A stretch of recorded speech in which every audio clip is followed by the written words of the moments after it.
Nagsimula ang pelikula sa isang babaeng makikitang nagjo-jogging.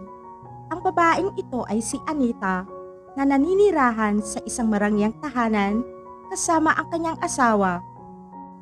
Kinabukasan, dumating si Anita sa paaralan kung saan nagsimula siyang magtrabaho bilang pansamantalang guro sa physical education.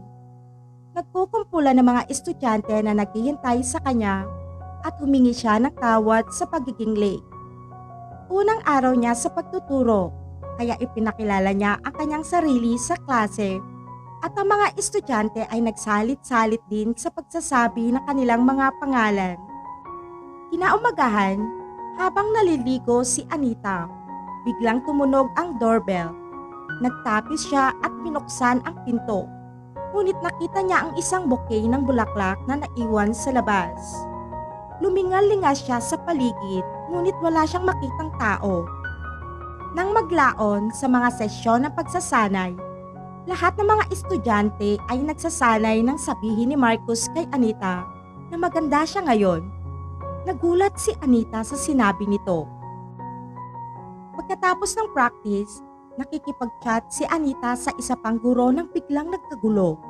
Sumugod sila at nakita si Marcus na nakikipag-away sa isa pang lalaki. Inawat ito ng mga tauhan at isinantabi ni Anita si Marcus para gamutin ng anumang pinsala. Tiningnan niya ang estudyante kung okay lang ito at sinisiguro ni Marcus na okay lang siya.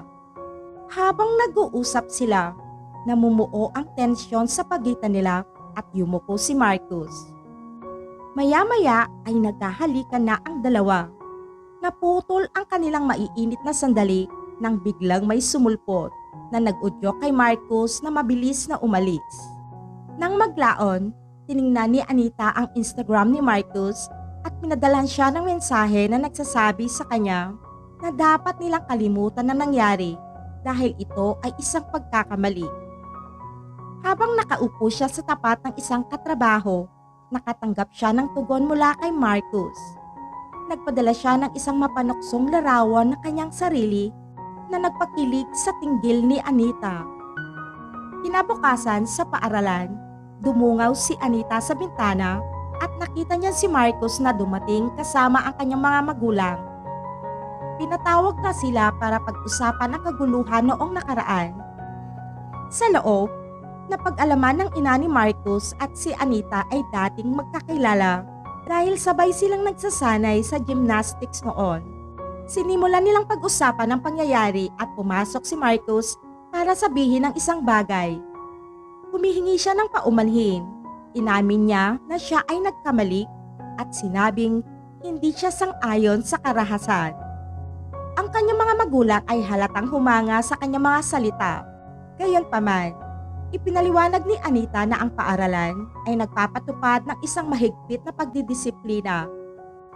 Habang nagsasalita siya, banayad na idinikit ni Marcus ang kanyang paa sa binti ni Anita na naging dahilan upang makiliti ang tinggil niya.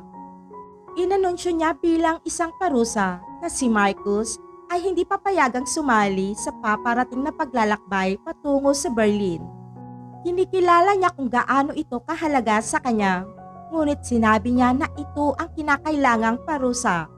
Ang mga magulang ni Marcus ay hindi nasiyahan, ngunit sinabi ni Anita sa kanila na ito ay isang pinal na desisyon. Patuloy na minamanyak siya ni Marcus sa ilalim ng mesa na nag-udyok kay Anita na biglang tumayo at tapusin ang meeting. Nang gabing iyon, habang nakaupo si Anita sa kanyang sasakyan at naghahanda ng umalis, biglang pumasok si Marcus.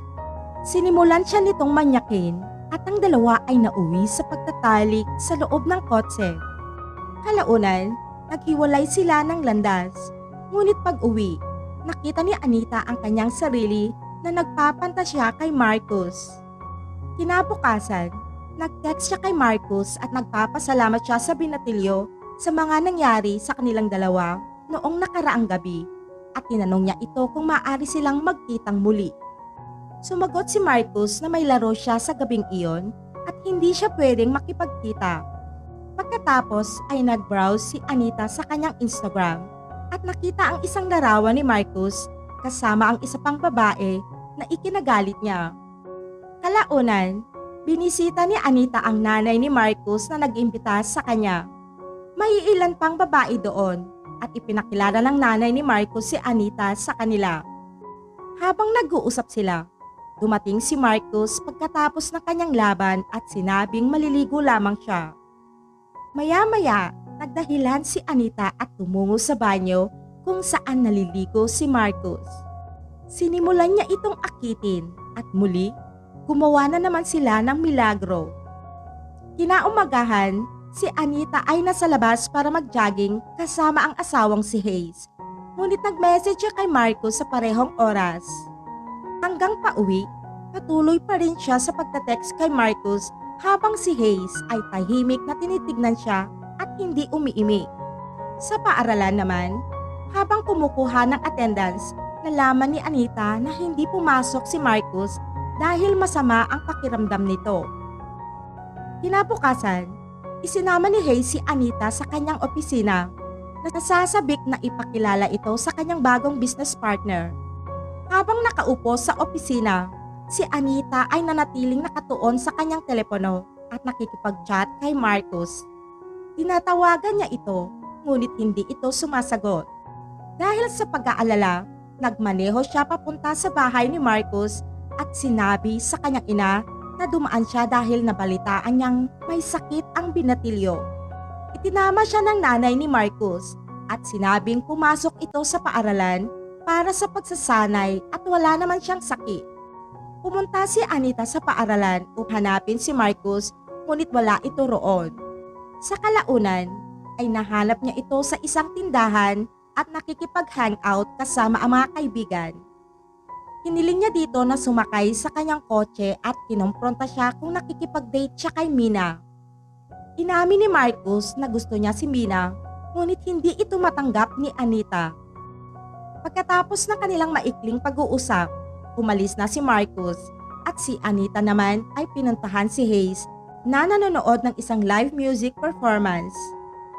Habang naroroon, nagpapantasya siyang nakikipagtalik siya kay Marcos at tumulo ang mga luha sa kanyang mga pisngi.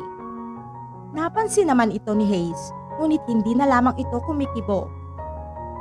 Kinabukasan sa paaralan habang nagsasanay, halatang galit si Anita nang makita niya si Mina. Pumasok siya sa changing room, binuksan ang cellphone ni Mina at matagumpay na nakakuha ng access. Pagkatapos ay inupload ni Anita ang mga private pictures ni Mina sa Facebook nang hindi nito nalalaman. Maya-maya lamang, lumapit si Anita kay Mina at nagkukunwaring nag-aalala. Nataranta si Mina at sinabi sa kanya na may nag-post ng kanyang mga hubad na larawan online at si Marcos ang kumuha ng mga larawang iyon. Sinabi ni Anita kay Mina na siya ay isang magandang babae, ngunit hindi si Marcos ang tamang lalaki para sa kanya. Kinabukasan, binisitang muli ni Anita ang ina ni Marcos at binalaan ito na si Mina ay isang masamang impluwensya at dapat siyang layuan ni Marcos. Samantala, hindi pinapansin ni Marcos ang mga message ni Anita na ikinidesmaya naman ito, kaya nagpasya siyang harapin ito ng personal. Nang magkita silang dalawa, sinabihan siya ni Marcos na itigil na ang pangi-stalk sa kanya. Iginiit ni Anita na kailangan nilang pag-usapan ang isang mahalagang bagay. Sinabi niya na siya ay nagdadalang tao. Nagulat si Marcos at napangiti. Nakaupo sila sa kotse at ipinakita sa kanya ni Anita ang ultrasound. Nataranta naman si Marcos at nagsimulang umiyak.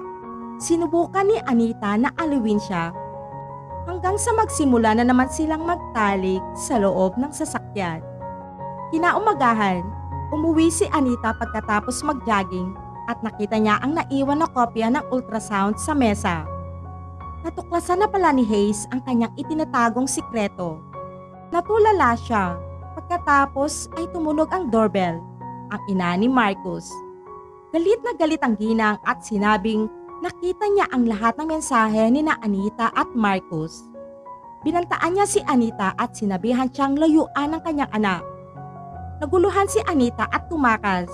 Nag-check-in sa isang hotel ng gabing iyon. Kinaumagahan, umuwi siya. ngunit hindi siya pinapasok ni Hayes sa kanilang tahanan. Kinuha niya ang isang bag na naiwan sa labas at umalis. Tumungo siya sa paaralan, ngunit nalaman na ng faculty ang lahat at nagpasya na patalsikin siya sa kanyang trabaho. Hinihiling nila sa kanya na magpaliwanag at sinabi lang ni Anita na wala siyang dapat ipaliwanag sa mga nangyari. Paglabas niya, napansin niya ang sasakyan ni Hayes sa labas. Bumaba si Marcus sa sasakyan, habang si Hayes naman ay nagmamaneho palayo. Sinabi ni Marcus kay Anita na hindi niya inaasahan ang mga bagay na mawawala sa kontrol.